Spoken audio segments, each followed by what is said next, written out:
Well, welcome to the Scott Ritter Show, latest edition. Um, Good afternoon if you're in the United States. Good evening if you're in Europe or elsewhere. The past 24 hours have provided a case study for the importance of unbiased, fact-based reporting. Yesterday, tragically, a missile fell out of the sky on the Polish soil, taking at least two lives. Um, this is one of the unintended consequences of war. Things that go up must come down, and sometimes they come down where they weren't intended to come down. But immediately, the Ukrainian government, led by their president, voiced that it was Russia that did it. Russia fired the missile. The missile came from Russia. Russia attacked Poland. An unnamed U.S. intelligence source seemed to confirm this by saying that a Russian rocket hit Polish soil. And then we had the media go wild. This was an unprovoked attack by Russia. Could Article 5 of the NATO Charter be invoked? Could this be the big one? Could it be World War III? Are we on the verge? And they're gleefully talking about this as if heading towards a conflict between NATO and Russia was something that was desirable. Well, maybe it was desirable in the minds of those who were promulgating this nonsense.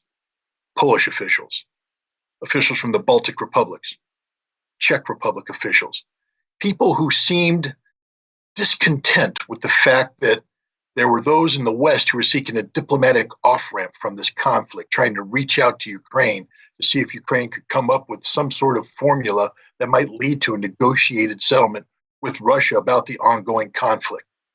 No, such an off-ramp is not something that these people desire. What they desire is NATO to become involved in the conflict in Ukraine, regardless of the consequence.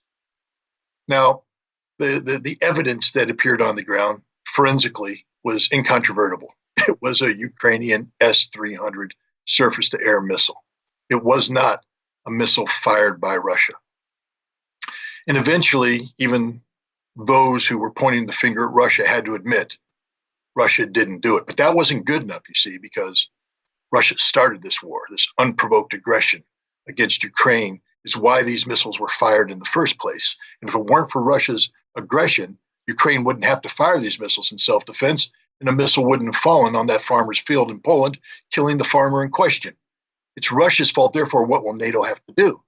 Of course, stiffen the air defense capabilities of Poland to protect them from this kind of attack, an attack, by the way, that was carried out by a Ukrainian surface-to-air missile. This is, again, part and parcel of an effort to escalate the conflict, to militarize the Polish border and Polish airspace in the hopes that somehow, by doing so, this militarization could lead to some sort of spillover into Ukraine, where NATO was providing protection to Western Ukraine and the population therein. We live in dangerous times. And now more than ever, we need good reporters, solid reporters, people who know what the fact is, people who are able to approach a story based upon the realities on the ground, not to dictate from their producers in a studio thousands of miles distance. Fortunately, today we have the opportunity to be joined by one such reporter, Eva Bartlett, an American-Canadian reporter with vast experience reporting in the Middle East and currently reporting in Donetsk, where she has set the standard for fact-based reporting. And I want to welcome you, Eva. Thank you for joining us today. Thank you very much, Scott. I'm going to turn it over to you for a second because my voice is failing me. But let's just start with this. Tell us a little bit about your background. I know currently you report on issues in Donetsk, but you cut your teeth, so to speak, on the Middle East, on what was going on in Gaza with Palestine and Israel, and where you first came to my attention, I have to say, was in Syria, where you reported accurately about the activities of the White Helmets and the provocations that were undertaken under the guise of so-called humanitarian work. So why don't you take the time and introduce yourself to the people who are watching this program? Okay, thank you. So I began my journalism from an activist standpoint. Quite frankly, I wanted to see for myself what was happening in occupied Palestine. So I went to the West Bank of occupied Palestine in 2007 and spent 8 months there, seeing quite a lot of the hell Palestinians endure on a daily basis under Israeli occupation. Blogging about it, but I didn't have any sort of journalistic background. I was just trying to share what I was seeing. And eventually, in November 2008, I went to the Gaza Strip. I went by boat from Cyprus because, frankly, as a blacklisted person, as I was at that time, and I probably still am, the only way to get to Gaza was by Egypt, or in that case, at that time, by boat. I don't know how we were allowed to enter Gaza, but 5 missions from Cyprus did enter the Gaza Strip. And I arrived in Gaza in November 2008, about a month and a half before Israel began its 3 weeks of massacre of Gaza in December 2008, January 2009. And it was a very steep learning curve, seeing how Israel, how the US, and as I would later understand, how its proxies can get away with literal mass murder, get away with war crimes, the kind of war crimes that they would later attribute to Syria, to Russia, etc. But they are actually the perpetrators. I saw victims of Israel's use of white phosphorus in Gaza. I took testimonies from families whose loved ones were point blank assassinated by Israeli soldiers, including children and infants. And so this kind of at some point I transitioned from being an activist and putting my body on the line as an activist to bear witness to what I was seeing, to actually writing more journalistically and doing more investigations. And when the war on Syria began in early 2011, I was still living off and on in Gaza. And in 2014, in April, I was able to go to to Syria for my first time. Now, I want to say about the white helmets, I really feel it's important to note that the first person I'm aware of to actually shine a light on the white helmets was Corey Morningstar, a Canadian investigative journalist. And she tied various factors in, but she highlighted the fact that they were being highly lifted by a New York PR firm, Purpose Inc. And then later, American journalist Rick Sterling investigated the white helmets, and then myself and Vanessa Beeley, who I definitely defer to on all matters white helmets, because she's done the lion's share of the investigation on the ground and otherwise. She's done just incredible work on the white helmets. So I've done, my share, but Vanessa hands down has been the one to really expose them for the frauds they are. So that's kind of the background. I started in Palestine. I started reporting in Syria, and then in September 2019, I came here where I am now to the Donbass. I had wanted to learn more, but about firsthand about what was happening here. But I was in Syria, and I'm sure you're aware. Like when you're in a place, you get kind of blindsided. You just tunnel visioned rather. You have only so much time online, and you scramble to report what you've seen. So I wasn't able to come here till September 2019, and then since March this year, I've been coming back here to report on more of what I view as Ukraine's continuous war crimes against the people of the Donbass. You mentioned you're being on a blacklist when you were in Gaza. You're on a blacklist today. And I think it's important that everybody understand this, that because of your reporting, you've been put on a list run by Ukrainian intelligence services it's the Mirtvorets, or I think that's the Peacemaker list. And you're targeted for death. And I'm on that list, but here I am thousands of miles away in the United States. You're right there. You are working on the front lines where not only could they try to kill you, indications are they are trying to kill you. you have been shelled. Hotels that you stay in are being attacked. Um, what, I mean, you're not a warrior, meaning you're not military trained. You're not someone who, you're the opposite, a peace activist slash journalist.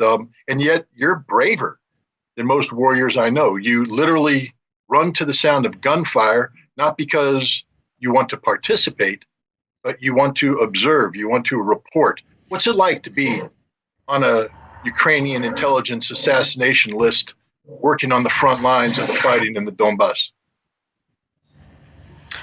Oh, thanks, Scott. I really think it's important to highlight that in addition to yourself, myself, and many other journalists and voices that are speaking out against Ukraine's war crimes, and not only Ukraine's war crimes against the people of the Donbass, but against Ukrainian civilians themselves. Sorry, Ukraine's threats and persecution of civilians within Ukraine proper. But there's over 300 children on the Mirotvorets kill list. And I guess I should add the caveat that, when I say kill list, people say, oh, come on, you're being dramatic. But we well know that people who have been, as they say, liquidated after having been placed in the kill list are marked on the Mirotvorets site with a cross through their name, like Daria Dugina, for example, and many others before her. So it is a very serious issue. I don't see how it is at all acceptable in any society that a person's personal information, address, as much information as one can gather upon them, could be placed online with the call to liquidate them, as Mirotvorets does. So again, I think it's really very important to highlight that there are children on this list. There are Ukrainian civilians, politicians, opposition members, journalists, etc., and there are foreign journalists that have been put on this kill list. For me, I guess because I kind of dove into things in Palestine and Gaza, and I've faced death many times over. So for me, on the one hand, yeah, it is worrisome that I'm on a kill list, and I should not be. Nobody should be on this list. On the other hand, I think the intention of putting people on this list is to get them to shut up. Then I'm not going to, and I think you're not going to, and anybody else who's placed on there won't. Back to, I think also just back to daily life here. I'm in Donetsk right now, Donetsk in the DPR, and I think people in the West generally have no idea that this didn't begin in February 2022. This began back in 2014. And for over 8 years, the people here have been shelled relentlessly by Ukraine. Ukraine has violated the peace treaties, the Minsk Accords it signed. It's used heavy weaponry, which you can speak better to than I can. But it has systematically targeted civilians. It's point blank assassinated civilians. All the things that Ukraine has been accusing the Donbass forces of, and now Russian forces of, they have been doing themselves. Ukraine has been doing themselves. The mass graves, for example. I can speak about this mass grave hoax, which I've investigated and a couple of times, including recently. But everything that Ukraine is accusing Russia and the Donbass forces of doing, Ukraine has done. And so, the kill list is a horrible, nefarious thing. But even worse is the fact that people here have been living with daily Ukrainian shelling. And now to the point where, okay, I'm in Donetsk, I'm in the center of Donetsk, and you would think that at least the city center would be off limits, but no, it's not. I've been coming here this year since March. I spent a few weeks and I go back to my home, and I come back here and spend a few weeks and go back to my home. Every time I've been here, there have been significant events where Ukraine has been shelling heavily the center of the city, including, excuse me, with HIMARS. These are not military targets whatsoever. And were the positions reversed, were this Russia shelling continuously for years and years and years, Ukraine, of course, the media would be indignant. But because it's Ukraine, which can do no wrong in the eyes of the media, then the media is silent.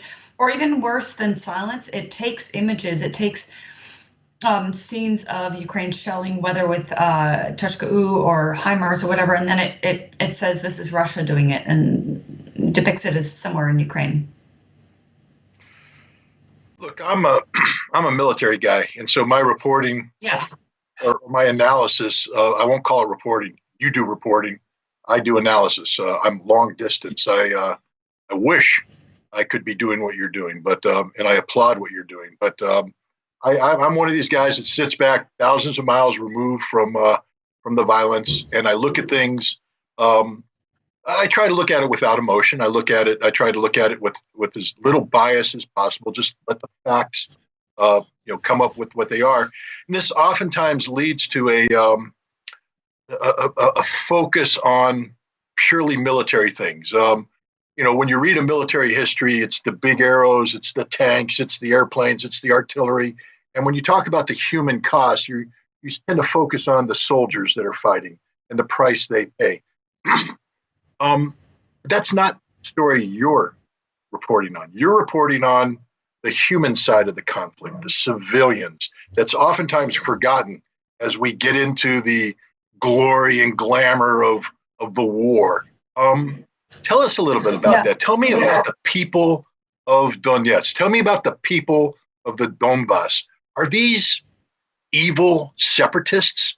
Are these racists who hate the Ukrainians? Are these murderous thugs who seek to dominate and their Ukrainian neighbors? Who are these people? Because what little I can get from the Western media, if they talk about the people of Donbass at all, they simply write them off as bloodthirsty separatists who are trying to break away from the freedom and democracy-loving Ukrainian government. You very well depicted how, or epitomized how Western media depicts the people here. When I came here in September 2019, some of the first things people told me were, and I was going to areas outside of the city of Gorlivka, north of Donetsk. Gorlivka itself and the peripheral areas have been heavily shelled by Ukraine over the years. And I was talking to people who were literally every night being shelled and just struggling to survive, struggling to patch up their homes if their homes still existed. And I asked them, what did you want? Why did you want to be autonomous or whatever? And they were like, at first we just didn't want what happened in Maidan and Odessa to happen to us. We wanted to be able to speak our language. We wanted to not be persecuted for speaking Russian. We wanted to also commemorate our history and not have it rewritten, as has happened in Ukraine. And for that crime, they were shelled. I mean, I'm sure there's a Ukrainian side and a Western side that will say, no, Donbass started it first. What I know from people I've spoken to is that they just wanted to be free of what was happening in the rest of Ukraine, and then the shelling started. But the interesting thing is when we speak about hate, I've been asking people, especially in recent months, during the referendum in September, commanders I interviewed on an outpost 70 meters, they said, from Ukrainian forces in Avdiivka. And I said, do you hate Ukrainians? And the overriding response I get from people, whomever I ask, or even if I don't ask it, if the subject just comes up, it's no, we don't hate Ukrainians, they're our brothers. We hate the nationalists, we hate the Nazis, we hate the extremists, but we don't hate the average person. We grew up with them, But on the other hand, if you're following, as I know you are, but if your viewers are following some of the Telegram channels that show the nationalist view of people in Donbass, they view them as subhuman. They view them as expendable. They view them as they have training camps where they teach children it's fine to kill people here.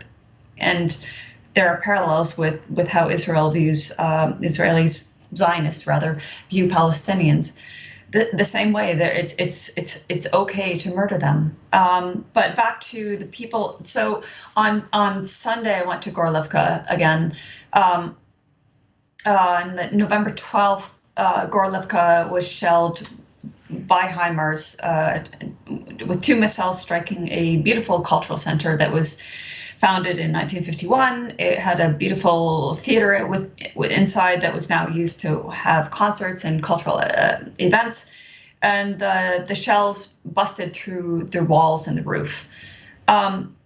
And I asked the director, I said, is there any military target here? Of course there wasn't, just like there's not in Donetsk all the times that Ukraine shells here. And you can probably fill us in, Scott, on the precise nature of HIMARS, as I understand, and that it's not accidental when a place is shelled. It's actually very intentional. So, I was talking to some older guys that were cleaning up the rubble outside, and they like, it was almost like they were tugging on my sleeve saying, we want to tell you, we're just normal people. We know how we're depicted, but we're just normal people. We just didn't, as I said earlier, want what was happening in the rest of Ukraine. It's heartbreaking. I will, in September when I came back here, in the space of 5 days, Ukrainian shelling of central Donetsk, I'm not even talking about Kyiv, Kirovsky, or the periphery districts, but the center of the city, killed 26 people in 5 days. And I saw their bodies strewn along the street. I saw body parts along the street. And I documented it, and I'm just an amateur when I put up my videos, but people had the audacity to say, this is fake, that's fake blood, or I saw a hand moving or whatever, and it's just like, I've just walked through these corpses. I've just smelled the stench of death. And this is what the people here have to live with all the time. And the other point is they clean up very quickly. They want to get on with their lives. They are so accustomed to the shelling, they don't flinch when they hear it. I mean, any of us who get used to the shelling don't flinch when you hear it, right? But they literally, as soon as it stops, they go out and start cleaning up. I flinch. Go ahead. Just to let you know. Sorry? It's just so you know, I flinch when I hear shelling. Uh-huh. So yeah. Well, the bottom line is they've been so demonized and dehumanized by the media, but I'm sure hatred exists here. It exists everywhere. But the people I've spoken with are just like, all we want is an end to the shelling. All we want is to be able to raise our kids without it, and that's a very reasonable request. Of course it is. You were there during the referendum, am I correct? Yeah. What did that mean to them? I mean, here in the United States, we have an abstract notion of it. When it's discussed in legalistic terms. Did the Russians do this properly? What conditions could have existed? But we don't get into what it meant to these people. I mean, my understanding is they tried to declare their independence in 2014, but were told no.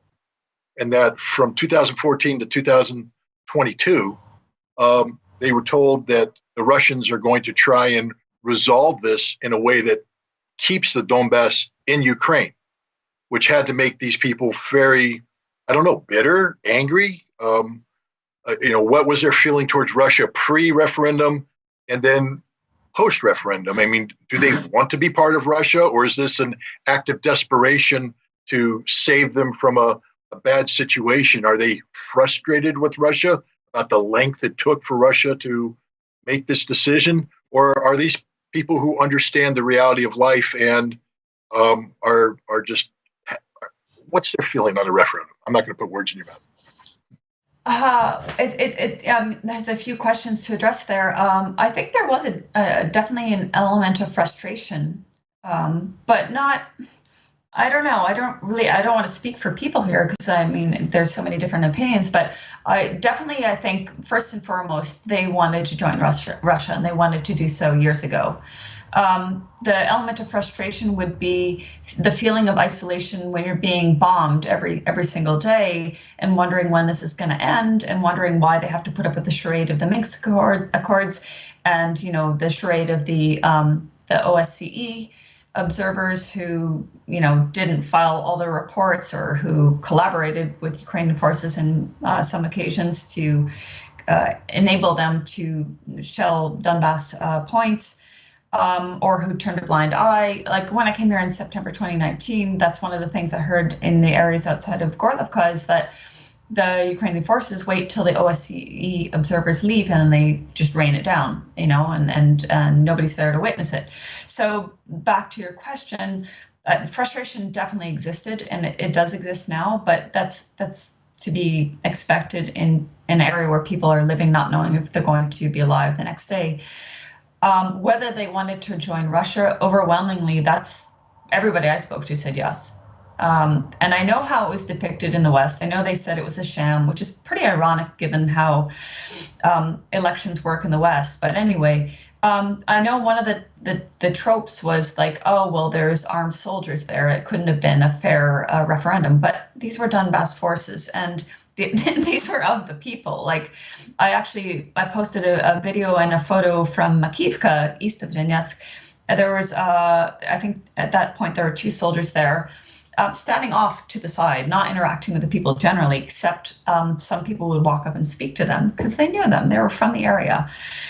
Or if they weren't from the area, they knew them from them being stationed in the area. But the point being, they weren't intimidated by them. And I know that the West was trying to say people were forced at gunpoint. Yeah, they were forced at gunpoint, at Ukrainian gunpoint. Ukraine's shelling for 8 years. That's what they were forced to vote by. But in terms of being intimidated by Donbass forces that were anywhere near the referendum, in my very strong opinion, no, they weren't. And they told me that as well. They're like, no. One volunteer of the election, the referendum committee was saying like, well, they serve a purpose here, to ensure the security of the ballot box. So there's that. I'm sure you're aware that during the referendum, prior to and during, there was talk by the Ukrainian side, chatter in Ukrainian Telegram groups, et cetera, of finding ways to sabotage the process. So there were various reasons to have the security presence there. But what I saw, people weren't intimidated by them. And overridingly, before, during, and after the referendum, I was talking with people, and they were saying, back to what I was saying earlier, the main thing they wanted was an end to the shelling. And then some people spoke of, perhaps like economic developments or whatever, better work if they were part of Russia. And they also, just like, I went to Crimea in 2019, and when I was trying to ask people there, like, oh, what did you think about the referendum? Did you want to join Russia? And they were like, we returned to Russia. So they really stress their heritage, and same here. No, thank you for that. Now, this question I expect you to treat with the appropriate decorum. And what I mean by that is I'm not seeking military secrets. But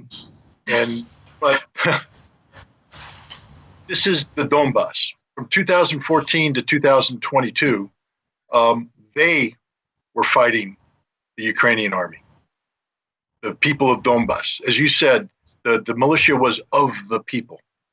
The fighting since February 24th has been extraordinarily heavy. Orders of magnitude greater in terms of scope and scale of violence than what anything that had occurred in 2014 onwards. What's the cost? I don't want a number, but has there been a cost? Do the people understand the price they're being asked to pay? And is it a price you feel that is worth? I mean, is the outcome worth the sacrifice that the people of Donbass have had to make? That's a hard question, and I don't think I can actually adequately answer that. When you ask what the cost is, do you mean to the people of Donbass or Russians in general? The people of Donbass. Because we know, to give you an example, the Russian government has given us statistics about Russian casualties. So we have a good idea what the Russian military, the price they've paid.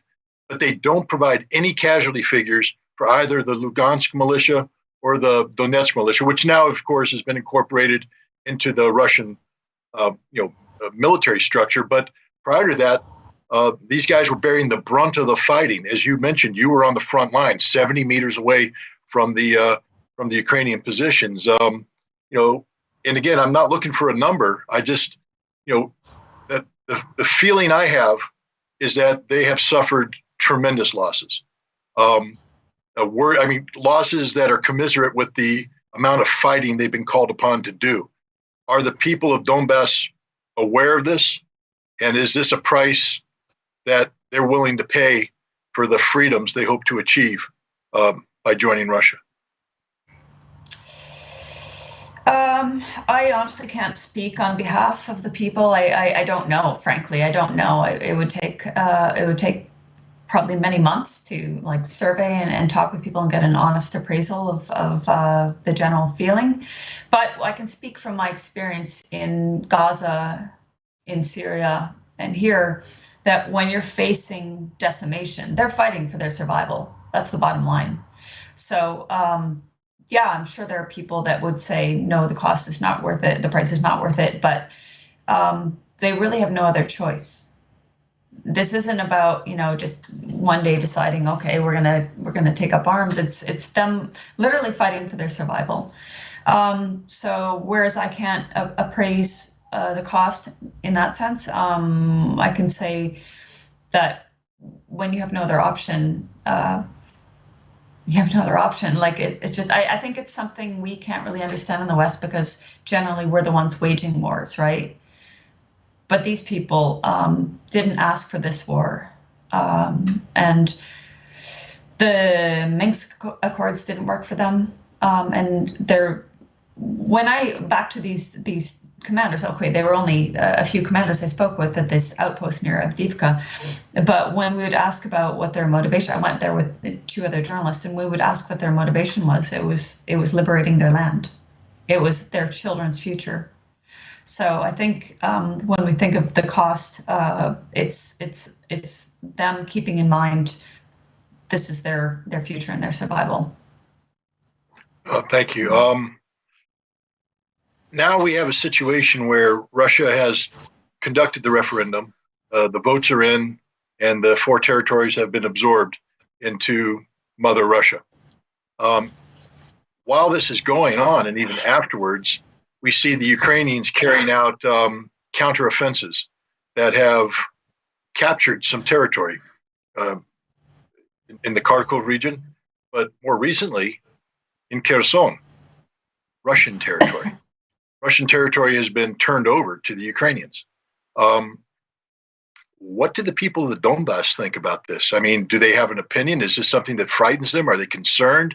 Do they feel that maybe they're on the sacrificial, that they're going to be offered up, as a sacrificial lamb for any potential peace agreement? Do they have faith that Russia is going to see this through? Or have they signed their own death sentence by voting in favor of a referendum only to be abandoned by the Russians when the going gets tough? That's again a question I can't really speak to. Again, I can't speak for the people of the Donbass, but in my opinion, there will be people who will be confused, who don't see the greater picture, who are just concerned with their day-to-day lives. They might have that feeling you're talking about, but I would say that people that know their history and know. Not even know military strategy, but just understand Russia. I don't know. It's really hard, Scott. I would say there's going to be people in both camps. There are going to be people that are exasperated and people that understand. Well, I mean, I'm not a military analyst. You are. Andrei Martyanov is. There are many other people who can speak in ways that I'm not competent to speak. But my understanding is that the Russian military strategy is that holding on to the land necessarily isn't the most important thing. That there's a greater scheme of things, and if there's a step back from land that preserves military lives and enables Russia to then later move forward, then it's that's what it is. I think my position is that none of us have all the facts at hand. I don't know if this is frozen. None of us have all the facts at hand, and becoming hysterical, at least I'm not speaking for Donbass people, because if they become hysterical, it's their right. They're in a different situation than us observers. But for observers to become hysterical, it serves no purpose. And I think it's just more beneficial to wait and see how things pan out. I think this is frozen. Well, I can hear you fine, so we'll just continue our conversation, and I think the people listening will appreciate it. Hello, can anyone hear me? I can hear you.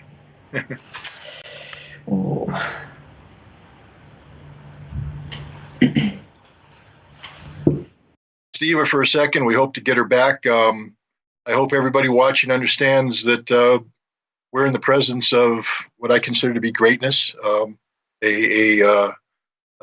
lady who has put everything on the line to tell the truth, to collect facts, to report on it at great risk to herself. She's not a soldier; she's a journalist, but she feels that the pursuit of the truth is worth the sacrifice she's called upon to make.